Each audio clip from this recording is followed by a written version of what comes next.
లింగ అని రెండు స్వరూపములు. శివ అంటే మంగళం, భద్రం, శోభనం, కళ్యాణం, క్షేమం, అంతా మీకు మంగళప్రదమైనటువంటివి కటాక్షించగలిగినటువంటి శక్తి స్వరూపమునకు శివ అని పేరు. అందుకే శివునకు అమంగళమునకు సంబంధం ఉండదు. అసలు ఆయన ఎన్నడూ అమంగళము చేయువాడు కాడు. ఎప్పుడూ మంగళం చేసేవాడెవరో, ఎప్పుడూ భద్రాన్ని చేకూర్చేవాడెవరో, ఎవరి అనుగ్రహం చేత శుభ పరంపర మనకి కలుగుతుందో అటువంటి మహానుభావుణ్ణి శివ అని సంకేతిస్తాం. శివునకు ఒక రూపము కాదు.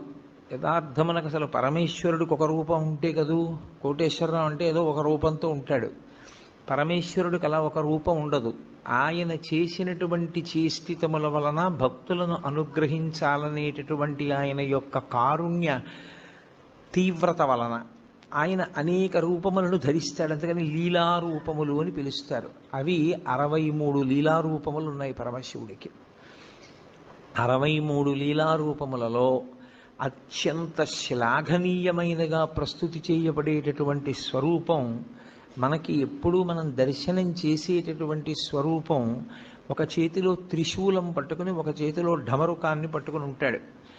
నటరాజస్వరూపంగా ఢమరుకాన్ని పట్టుకుంటాడు, ఒక్కొక్కచో శివస్వరూపంగా ఢమరుకాన్ని పట్టుకుంటాడు. ప్రధానంగా శివుడు అనేటప్పటికి పట్టుకునేది త్రిశూలం. త్రిశూలం పట్టుకుని నిలబడ్డాడు అంటే అది శివ. త్రిశూలము అంటే లోకంలో ఉన్న నానుడు ఏమిటంటే అది పెట్టి పొడిచి చంపేస్తుంటాడు ఆయనని. అందుకొరకు కాదు ఆయనకు ఆయుధం. అది త్రైగుణ్యం శూలమేతస్య పరసు సత్యనిష్టత అని లింగపురాణం వ్యాఖ్య.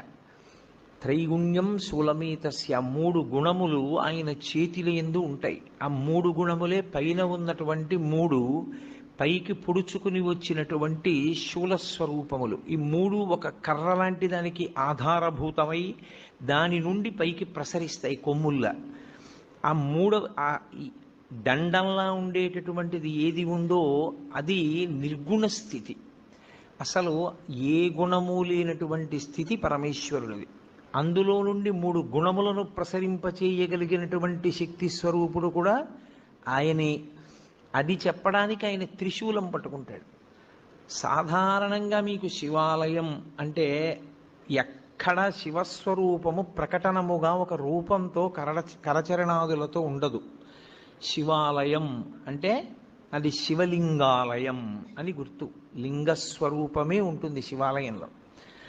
ఆ లింగస్వరూపమునకు ఒక రూపము లేదు.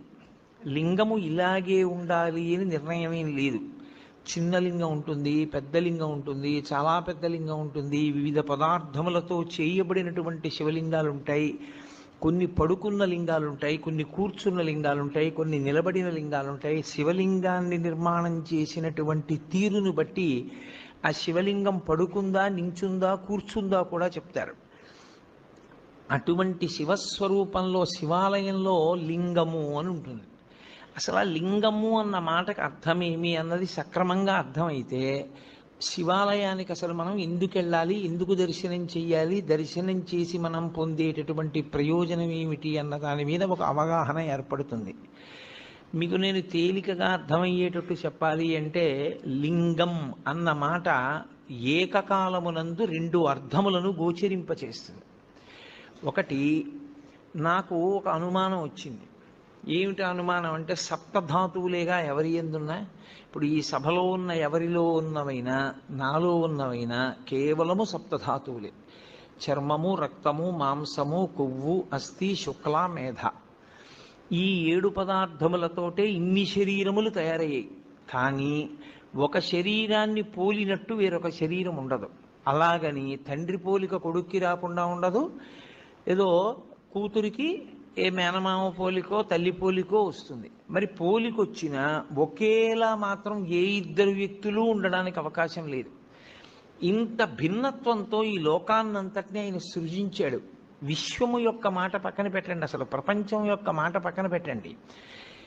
ఒకే వ్యక్తినే తయారు చేస్తున్నాడు ఆయన, మనుష్యుణ్ణి తయారు చేస్తున్నాడు. అందరికీ 2 కళ్ళు పెట్టాలి, అందరికీ ఒక ముక్కు పెట్టి 2 కన్నాలు పెట్టాలి, అందరికీ 2 చెవులు పెట్టాలి, అందరికీ నోరు పెట్టాలి, అందరికీ నుదురు పెట్టాలి, జుట్టు ఉంచాలి.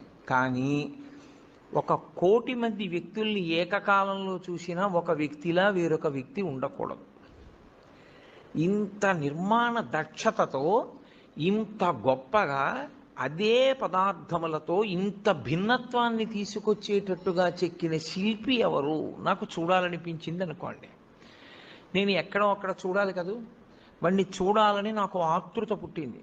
ఏదో మనం బదరీ వెళ్ళాలనుకున్నట్టు, కేదారం వెళ్ళాలనుకున్నట్టు, అరుణాచలం వెళ్ళాలనుకున్నట్టు ఆయన ఒక్కసారి చూద్దామని అనిపించింది అనుకోండి.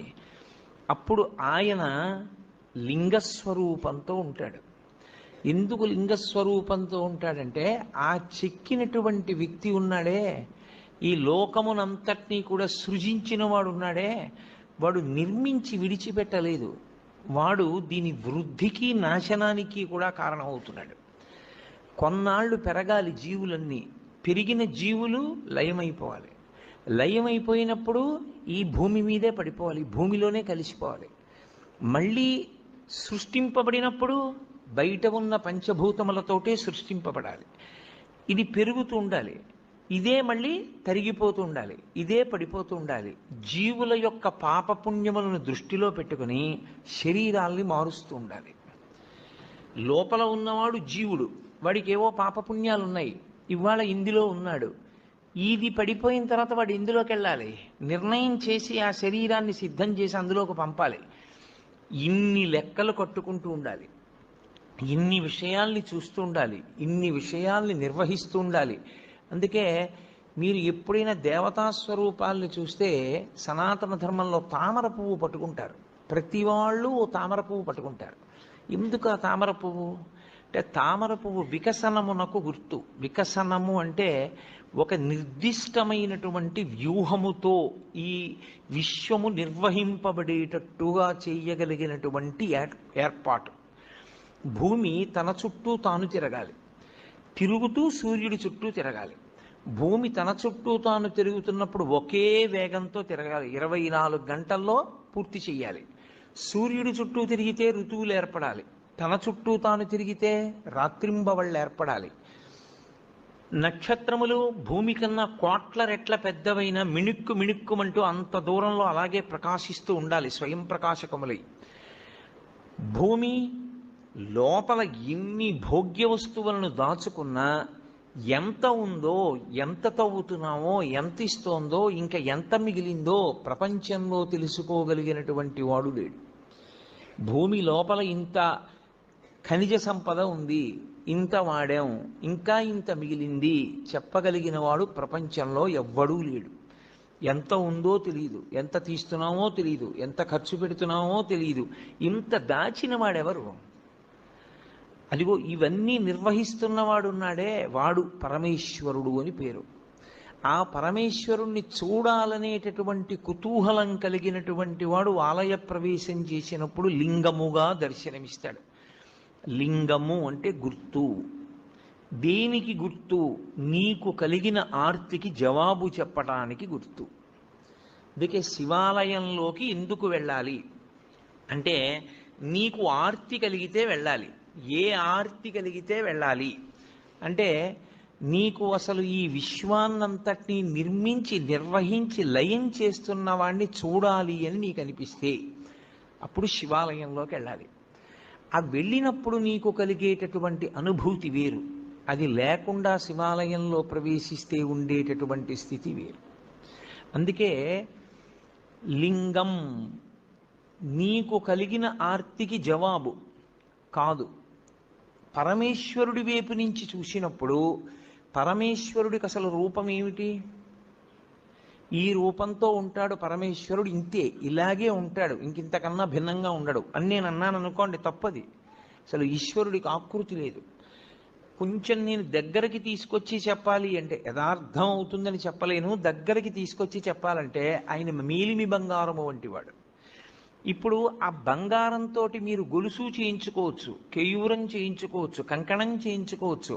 అది నామరూపములుగా మీ ఇష్టాన్ని బట్టి మారుతుంది. కానీ అసలు పరమేశ్వరుడు ముద్ద బంగారం, దానికి ఏం రూపం లేదు, మీరు మార్చుకున్నారు. భగవంతుడు నాకు ఈ రూపంతో కనపడాలని ఆర్తి పొందినటువంటి భాగవతుల యొక్క కోరిక తీర్చడానికి ఆయన ఒక రూపాన్ని పొందాడు తప్ప ఆయనకంటూ అసలు రూపమే లేదు. ఆయన నిర్గుణుడు. అందుకే వేదాంత డిండిమం చేస్తూ శంకరాచార్యులు వారు అంటారు, పీఠం అంబమయం సర్వం శివలింగైశ్చ చిన్మయం సాకారంచ నిరాకారం నిర్గుణంచ గుణాత్మకం తత్వం తత్పరమం బ్రహ్మ ఇది వేదాంత డిండిమహ అంటారు.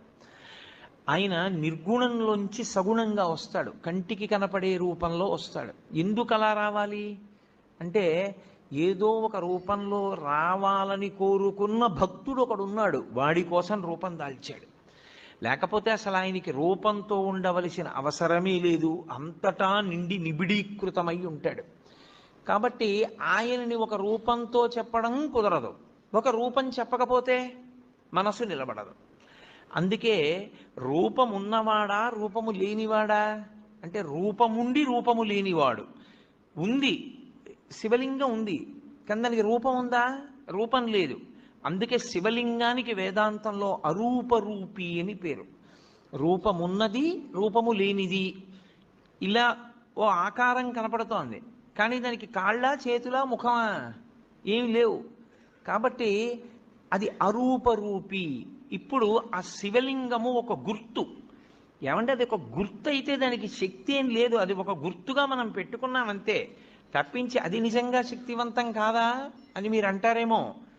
శివలింగానికి ఉన్నటువంటి శక్తి అసలు లింగ స్వరూపంలో ఉంది. ఎందుచేత అంటే శివలింగం ఎలా ఉంటుంది? ఇలా ఉంటుంది కదా, గుండ్రంగా ఉంటుంది.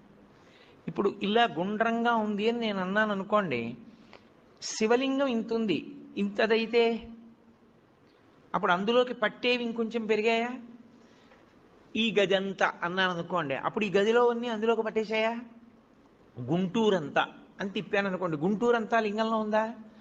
కాదు. ఆంధ్రదేశం అంతా అని తిప్పాను అనుకోండి, ఆంధ్రదేశం అంతా అందులో ఉందా? అలానే తిప్పుతూ ఈ బ్రహ్మాండం అంతా అన్నాను అనుకోండి, ఇప్పుడు ఈ బ్రహ్మాండం అంతా ఎందులో ఉంది? అందులోనే ఉంది. అంతా ఎందులో ఉందో అది లింగం, అంతా ఎందులో పెరుగుతోందో అది లింగం, అంతా ఎందులోకి కలిసిపోతోందో అది లింగం. ఇప్పుడు పరమేశ్వరుణ్ణి యథార్థముగా సూచించుటకు గుర్తు శివలింగము. కాబట్టి కంటితో కనపడినది కాదు, ఇది సర్వవ్యాపకమైతే, ఇది చుట్టుకుంటే నిజానికి దీనిలో ఈ బ్రహ్మాండమంతా ఉన్నది అని గుర్తుపట్టాలి. సరే, ఏమంటే ఊహ చేత గుర్తుపట్టమంటున్నారు మీరు. నిజమే, ఊహ చేత గుర్తుపడతాం. మన ఊహ చేత ఈశ్వరునికి శక్తి ఆపాదించడమా? అసలు నిజానికి శివలింగానికి ఏమైనా శక్తి ఉంటుందా? అక్కడ ఓ శివలింగం ఉందనుకోండి, ఇప్పుడు ఇక్కడ శివాలయంలో శివలింగం ఉంది, ఆ శివలింగానికి శివలింగంగా ఏమైనా శక్తి ఉంటుందా? నా ఊహ చేత నేను అలా ఆలోచించడమేనా? అంటే శివలింగమునకు 5 ముఖములు ఉంటాయి, 5 ముఖములతో ఉంటుంది. ఏది ముఖము అంటే, మీరు ఎటు విభూతి రాసి బొట్టు పెడితే అది ముఖం. 5 ముఖములు అని ఎందుకంటారంటే, తూర్పు, పడమర, ఉత్తరం, దక్షిణం 4 వైపులా 4 ముఖాలతో చూస్తాడు. పైకి ఒక ముఖంతో చూస్తాడు. 5 ముఖాలు, 5 ముఖాలతో ఉంటాడు కాబట్టే పంచాస్యుడు అని పేరు. ఇందులో గమ్మత్తు ఏమిటంటే, 5 ముఖాలతో ఉండి ఏం చేస్తుంటాడు? 5 వైపులా చూస్తూ ఉండడమేనా ముఖంతో? కాదు. మీరు జాగ్రత్తగా గుర్తుపట్టగలిగితే శివాలయాలన్నింటిలోకి శివాగమంలో అత్యంత శ్రేష్టమైన శివాలయం, ఉత్తర క్షణంలో మీరు దర్శనం చేస్తే కోరికలను ఈడేర్చగలిగినటువంటి శివాలయం, దాన్ని మించి ఇంకొక శివాలయం ఉందని చెప్పడం సాధ్యం కాని శివాలయం పశ్చిమాభిముఖమైన శివాలయం. అంటే మీరు లోపలికి ప్రవేశించినప్పుడు ఆలయంలో శివలింగం పశ్చిమ ముఖాన్ని చూస్తే దాన్ని సద్యోజాత శివాలయము అంటారు. అది సద్యోజాత ముఖంతో చూస్తోంది. అది శివాగమంలో అన్ని శివాలయాల్లోకి శక్తివంతమైన శివాలయం అదే. ఈశ్వరుడు తూర్పుకి ఒక ముఖంతో చూస్తాడు, దాన్ని తత్పురుష ముఖము అంటారు. ఇప్పుడు ఇక్కడ ఉండే శివాలయంలో ఉండే శివలింగం తూర్పుని చూస్తోంది. తూర్పుని చూస్తోంది అంటే దాని ఉద్దేశ్యం ఏంటంటే, మీరు లోపలికి వెడుతున్నప్పుడు దేవాలయం కట్టినప్పుడు రాజద్వారానికి ఎదురుగుండా దాని ముఖం తూర్పు వైపుకుంటుంది, తత్పురుషము అంటారు. ఈ తత్పురుషం వైపు చూసేటటువంటి ముఖం, తత్పురుషమని పేరున్న ముఖం తూర్పుకి చూస్తే అది తిరోధానాన్ని చేస్తుంటుంది. తిరోధానము అన్న మాటకు అర్థం ఏంటంటే చీకటిలో ఉంచుతూ ఉంటాడు ఆ ముఖంతో, తెలియనివ్వడు. మాయాస్వరూపుడై లోకమునకు జ్ఞానము లేకుండా చెయ్యగలిగినటువంటి ముఖమునకు తత్పురుష ముఖమని పేరు. అది మాయ కమ్మిస్తూ ఉంటుంది అందరి మీద. నేను దాని గురించి మీతో బాగా ప్రస్తావన చేసే ప్రయత్నం 5వ ముఖం చెప్పినప్పుడు చెప్తాను, అప్పుడు మీకు తేలికవుతుంది. ఒక శివాలయంలో ప్రదక్షిణానికి మీరు వెళ్ళినప్పుడు మీరు మిగిలిన శివాలయాల్లో మిగిలినటువంటి ఆలయాల్లో ఎలా ప్రదక్షిణం చేస్తారో అలా చెయ్యడాన్ని అంగీకరించదు శైవాగమం. అసలు దక్షిణం అన్న మాట ఎక్కడి నుంచి వచ్చింది అని అడిగారు.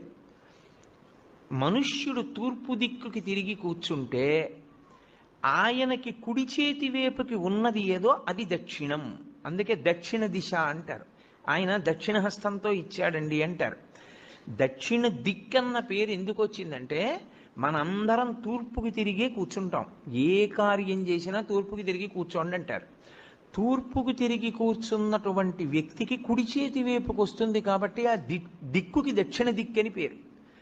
ఇప్పుడు మీరు తూర్పు ముఖంగా ఉన్న శివాలయంలోకి ప్రవేశించి నమస్కారం చేస్తే గృహస్థు ఒకలా ప్రదక్షిణం చెయ్యాలి, బ్రహ్మచారి ఒకలా ప్రదక్షిణం చెయ్యాలి, సన్యాసి ఒకలా ప్రదక్షిణం చెయ్యాలి. ముగ్గురు శివాలయానికి ఒకలా ప్రదక్షిణం చేయడానికి వీల్లేదు.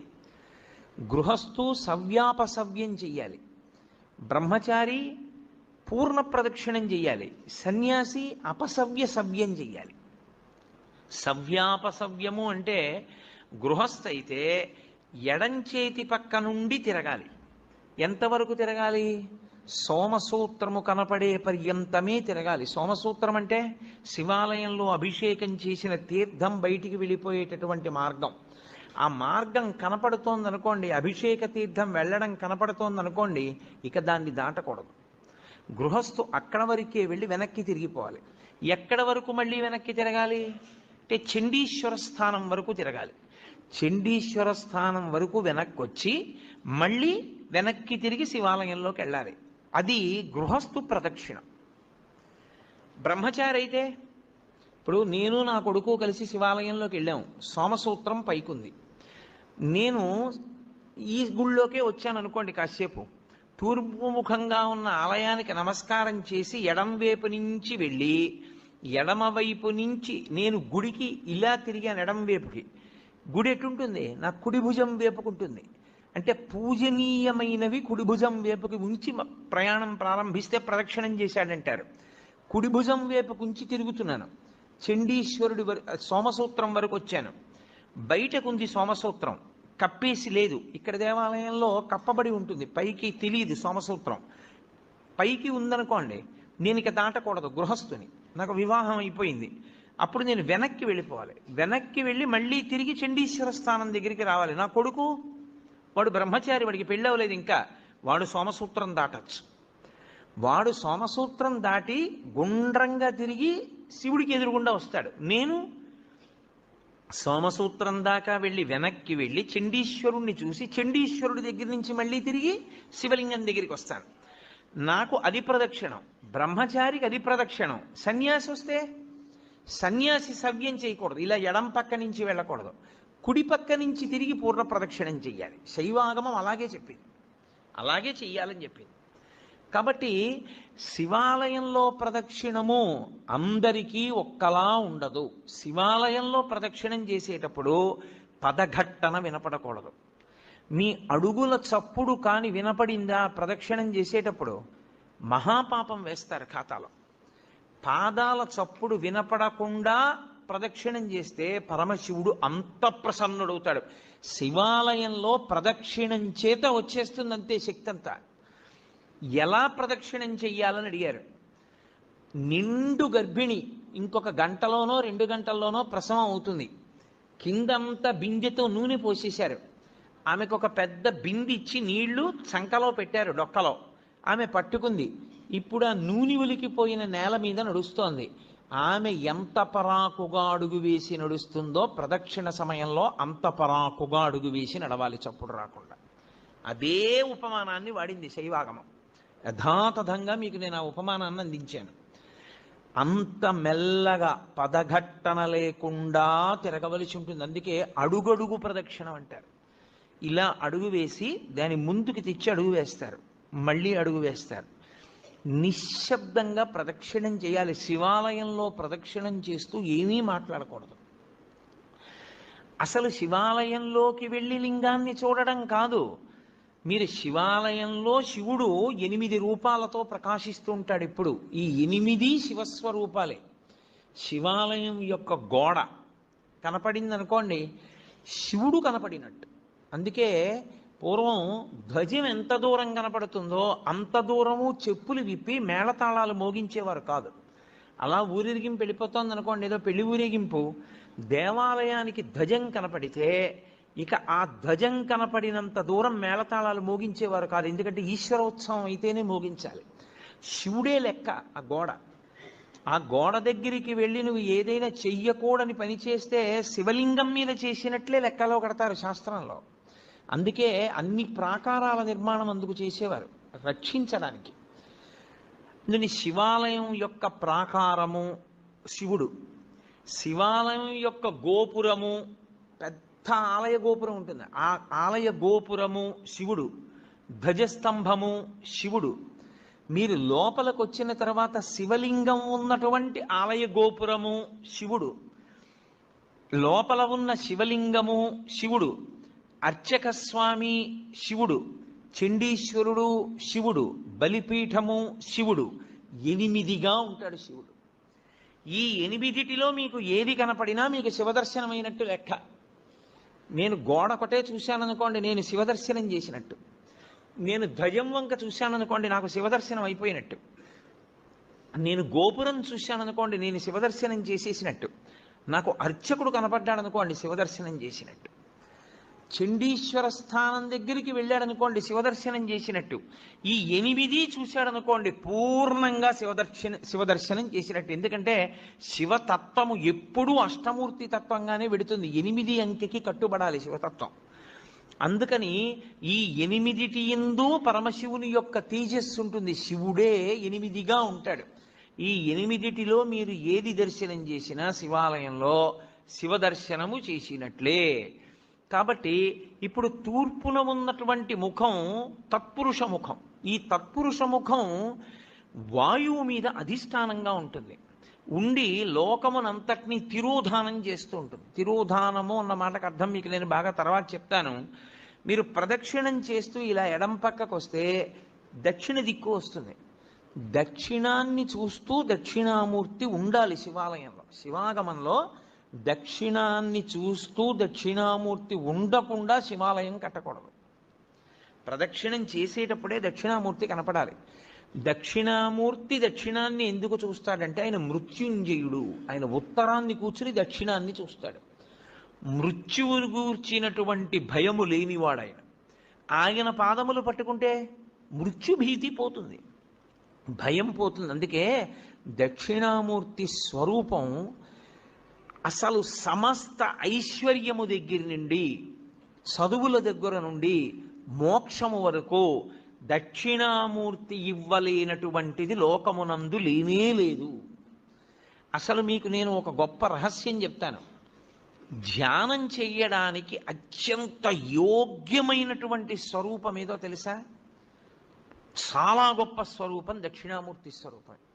నేను హైదరాబాద్లో ఉపన్యాసాలు చెప్పేటప్పుడు ఉదయం వేళ దక్షిణామూర్తిని ఎలా ధ్యానం చెయ్యాలి అన్నది దాదాపు 10 రోజులు ఎంతో ప్రతిరోజు తరగతులు నిర్వహించాను. దక్షిణామూర్తిని కానీ మీరు ధ్యానం చెయ్యగలిగితే మీకు ఏది అభ్యున్నతిని కల్పిస్తుందో అవన్నీ మీకు ఈశ్వరుడు ఇచ్చేస్తాడు. ఆయన ధ్యానం చాలు.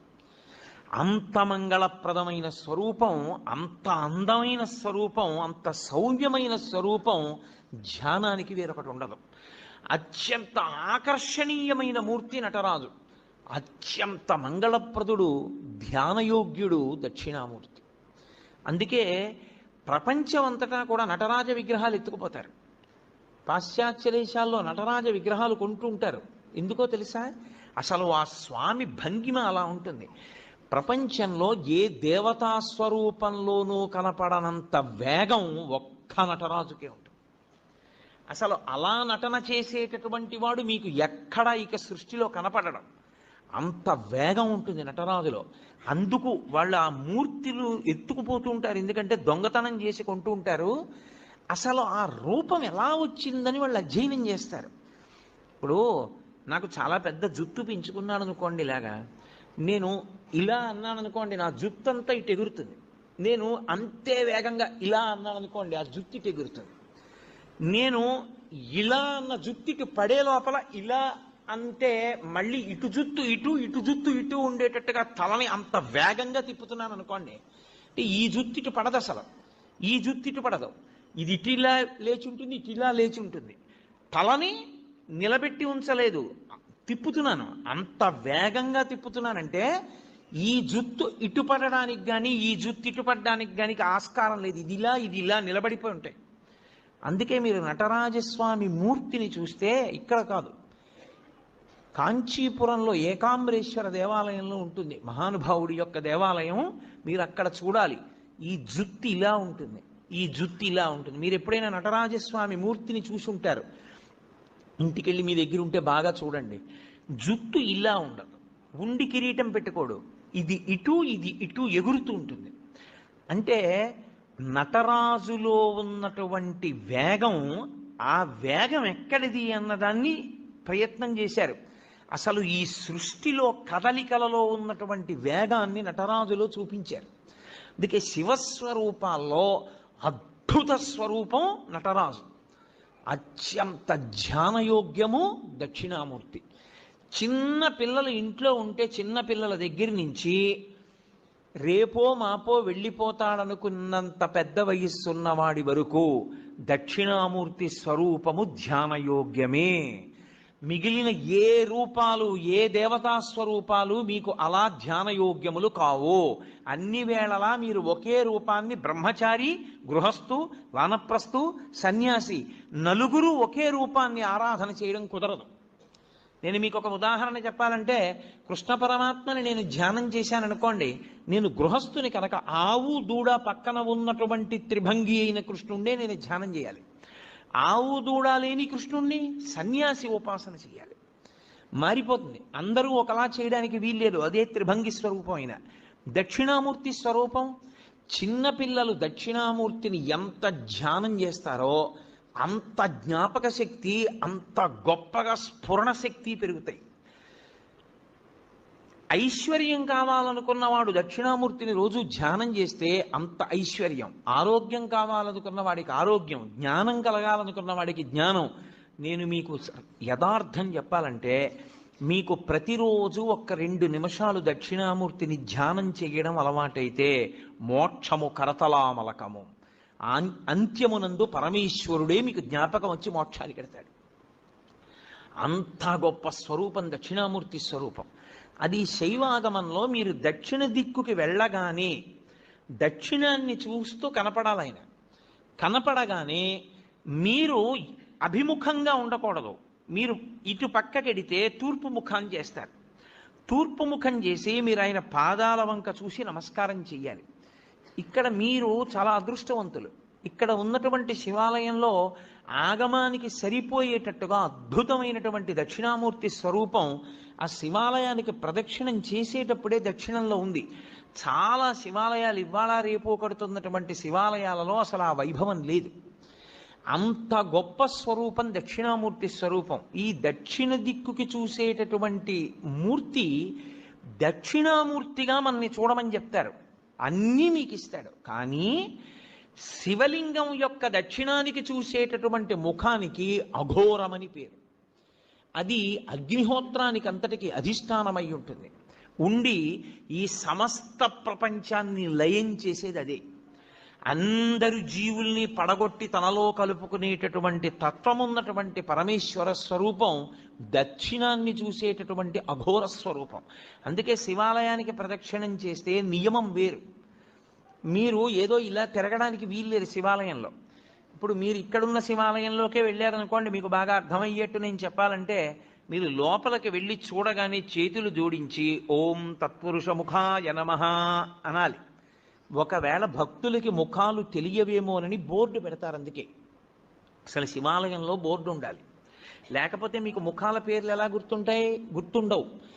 గుర్తుండాలి. ఉండని వాడికి సౌలభ్యం కోసం బోర్డు పెడతారు. బోర్డు పెడితే ఓం తత్పురుషముఖాయ నమః అని నమస్కారం చేసి మెల్లగా దక్షిణానికి వెళ్ళాలి. మళ్ళీ అభిముఖంగా పై చూసి ఓం అఘోరముఖాయ నమః అనాలి. ఎవడు అలా అంటూ ప్రదక్షిణం చేస్తుంటాడో వాడు మళ్ళీ పుట్టవలసిన అవసరం లేని రీతిలో జ్ఞానం ఇచ్చి కలుపుకుంటాడు. అందుకని దక్షిణామూర్తి ఉంటారు దక్షిణానికి.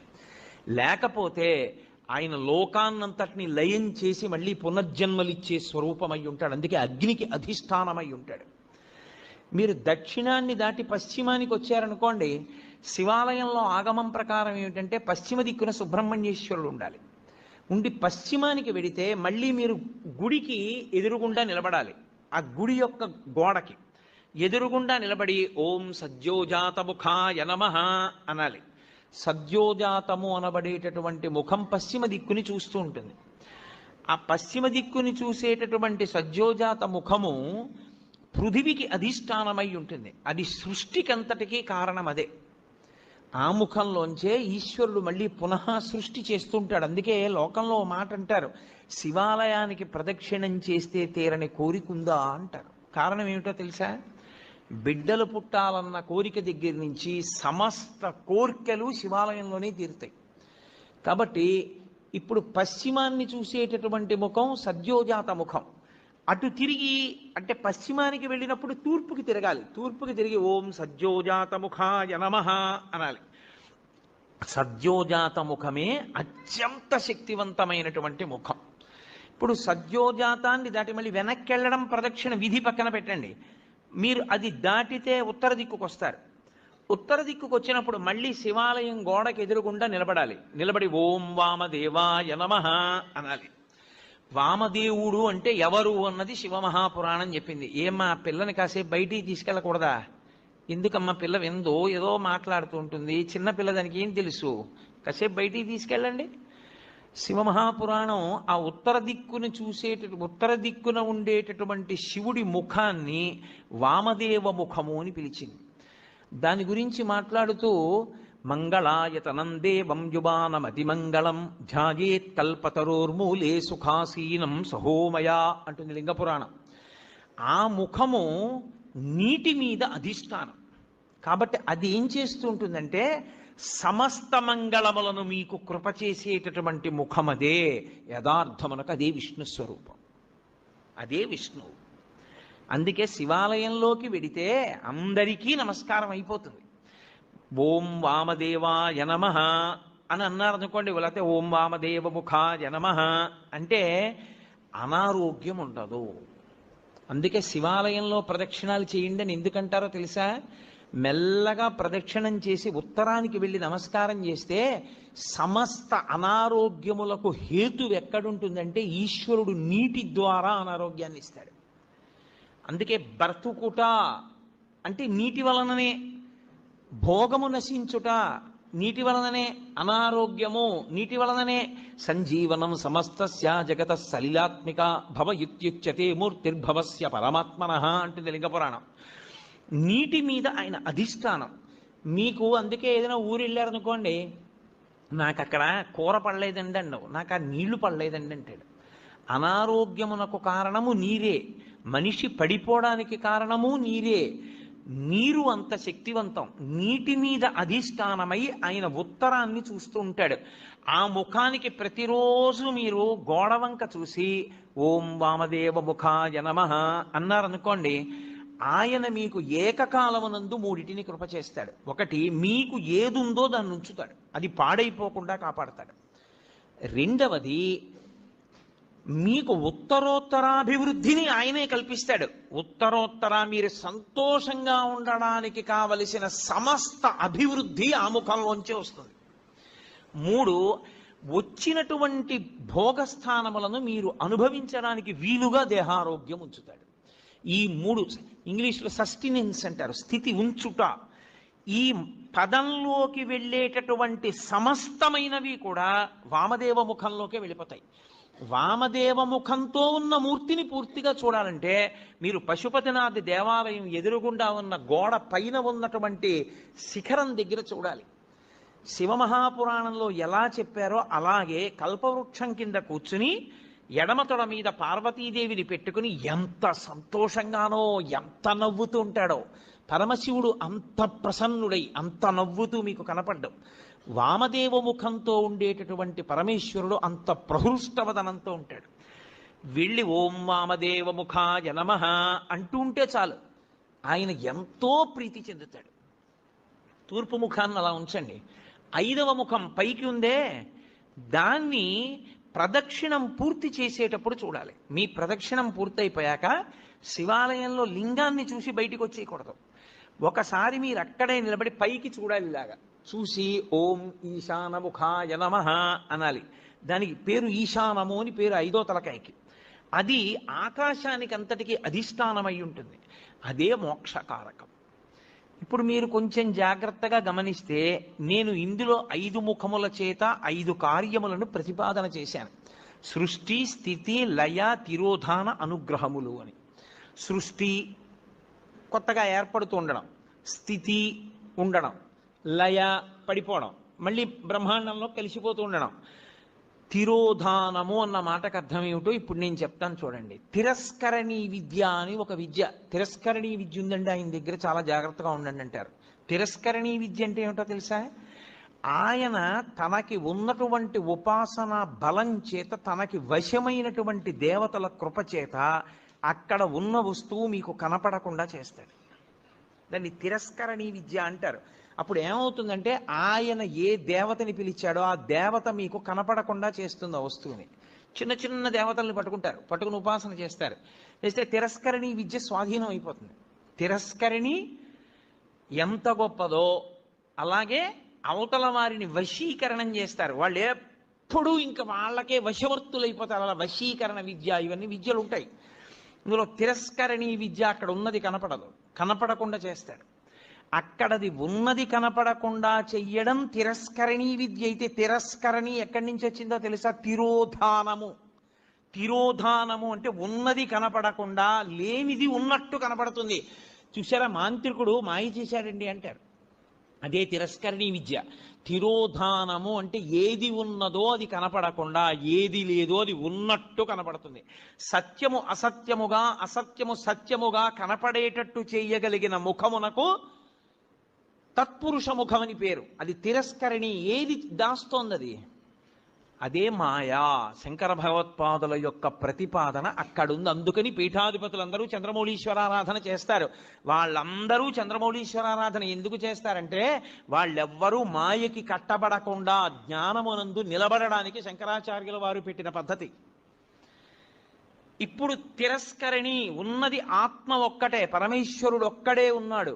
ఒక్కడే అయిన పరమేశ్వరుడు కనపడకుండా విశ్వము కనపడుతూ ఉంటుంది. అబ్బో ఎంతమంది ఉన్నారో, ఎన్ని మొక్కలు ఉన్నాయో, ఎన్ని పువ్వులు ఉన్నాయో అంటాడు తప్ప ఉన్న విశ్వనాథుడు కనపడడు. విశ్వనాథుడు కనపడకుండా విశ్వం కనపడేటట్టు చేస్తాడు. అలా కనపడినంత కాలం మాయకి వశుడైపోయాడు గుర్తు. మాయకి వశుడైనంత కాలం మళ్ళీ పుడుతూ ఉంటాడు. మళ్ళీ పుట్టినవాడు మళ్ళీ చస్తూ ఉంటాడు, మళ్ళీ చచ్చినవాడు మళ్ళీ పుడుతూ ఉంటాడు. అంటే సృష్టి స్థితి లయ తిరోధాన, సృష్టి స్థితి లయ తిరోధాన వీటిలో తిరుగుతాడు. 5వది అనుగ్రహం, మోక్షమూర్తి. అది దక్షిణామూర్తి దగ్గర ప్రారంభం అవుతుంది. ఆయన అనుగ్రహించాడా అసలు ఉన్న వస్తువు కనపడే అసత్యమైన వస్తువు కనపడకుండా పోతుంది. అసత్యమైన వస్తువు కనపడకుండా పోవడం అంటే మీకు యథార్థము ఎరుకలోకి వస్తుంది. ఎవరే ఇది నేను కాదురా, ఇది నేను తొడుక్కున్నటువంటిది ఈ శరీరం. అసలు నేను లోపల ఉన్న అహంస్ఫురణ, లోపల ఉన్న ఆత్మ నేను, ఆ ఆత్మ సర్వవ్యాపకమై ఉన్నది. అందుకే అందరూ నేను నేను నేను అంటున్నారు. మా ఎక్కడి నుంచి వచ్చింది? అందులో ఉన్న నేను ఒకటే, ఇందులో ఉన్న నేను ఒకటే. నాకు ఆకలేస్తోంది నేను అన్నప్పుడు నేను బాధపడుతున్నాను అంటే నిజానికి అందులో ఉన్న నేను బాధ ఏదో, ఇందులో ఉన్న నేను బాధ అదే. కానీ ఇందులో నేను అనేటప్పటికి అందులో నేను నేననదు, నువ్వు అంటుంది. ఇక్కడ నేనే అక్కడ నేనై ఉన్నా ఆ నేను ఈ నేను కలిపి ఒకటే అని అనుభవంలోకి వచ్చిందనుకోండి, తిరోధానం పోయిందని గుర్తు. నేను నువ్వు అందనుకోండి, తిరోధానమునందు ఉన్నాడని గుర్తు, అంటే ఈశ్వరుడు మాయ కమ్మిస్తున్నాడని గుర్తు, అంటే మళ్ళీ పుడతాడని గుర్తు. ఈశ్వరుడిది తీసేసి జ్ఞానం ఇచ్చేశాడు, అద్వైత భావన ఎందు నిలబడిపోతాడు. రెండవ వస్తువు లేదు, ఉన్నదొక్క పరమేశ్వరుడే. ఎరుకలోకి వచ్చేస్తుంది. ఆ ఎరుకలోకి వచ్చిందా మోక్షము. ఐదవ ముఖం మోక్షాన్ని ఇస్తుంది, ఊర్ధ్వముఖం. అందుకే శివలింగానికి మాత్రమే పృష్ఠభాగంలో కూర్చుని పూజ చెయ్యకూడదన్న నియమం లేదు. ఇప్పుడు మీరు రామాలయంలోకి వెళ్ళారనుకోండి, రామాలయంలో ఎదురుగుండా కూర్చుని పూజ చేస్తారు, అంటే పక్కకు కూర్చుని పూజ చేస్తారు. అంతేగాని రామాలయంలో వెనకాతల కూర్చుని పూజ చేస్తానండి అంటే అది శాస్త్రీయం కాదు, అలా చేయకూడదు. శివలింగానికి ముందు కూర్చోవచ్చు, పక్కన కూర్చోవచ్చు, వెనక్కి కూర్చోవచ్చు, పైన పొయ్యొచ్చు. ఎందుకని? అన్ని ముఖాలే, ఐదు వైపులా ముఖాలే. ఏ ముఖం మించి నీళ్లు జారినా మీకో ఫలితం ఉంటుంది. ఎటు నుంచి నీళ్లు జారనివ్వండి, అది మీకు వెంటనే ఒక ఫలితాన్ని ఇచ్చేస్తుంది. అందుకే పైన పోస్తారు, అన్ని ముఖాల మించి జారుతాయి. ఇప్పుడు శివాభిషేక తీర్థాన్ని తొక్కకూడదు. అది కాని తొక్కాడా ఉత్తరక్షణం పూర్వజన్మలలో చేసుకున్నటువంటి పుణ్యము నశించిపోతుంది. మరి ఎలా, ఎవరు చేస్తారు అభిషేకం? అందుకే ఒక్కరికి మాత్రమే అధికారం ఇచ్చి ఆయన్ని శివస్వరూపంగా గుర్తిస్తారు. గుర్తించి ఆయనకి దీక్ష ఇచ్చి, ఎవరు ఆ ప్రత్యేకమైన దీక్ష యందు ఉంటాడో వాడికొక్కడికే అభిషేకం చేసేటటువంటి అధికారం ఉంటుంది. కొంతమంది గృహస్థులుగా ఉంటారు, దేవాలయాల్లో అర్చకత్వం చెయ్యరు, కానీ వారికి ప్రత్యేకమైన దీక్షలు ఉంటాయి. ఆ దీక్ష ఉన్నవాడు ఆలయంలోకి వెళ్ళి అభిషేకం చేయొచ్చు, ఏమీ దోషం ఉండదు. తప్ప అందరూ అభిషేకాన్ని శివాలయంలోకి వెళ్ళి చెయ్యకపోవడానికి కారణం అదే. నిజానికి మేము బ్రాహ్మణం అండి, అందుకని మేము లోపలికి వెళ్ళి అభిషేకం చేసుకుంటామని వెళ్లకుండా ఉండడమే మంచిది. అలా వెళ్ళకూడదు. శాస్త్రం శాస్త్రం. నేను శాస్త్రం ఒక్కటే చెప్తా, పై మాటలు మాట్లాడడం నా జన్మలో నాకు అలవాట్లేదు.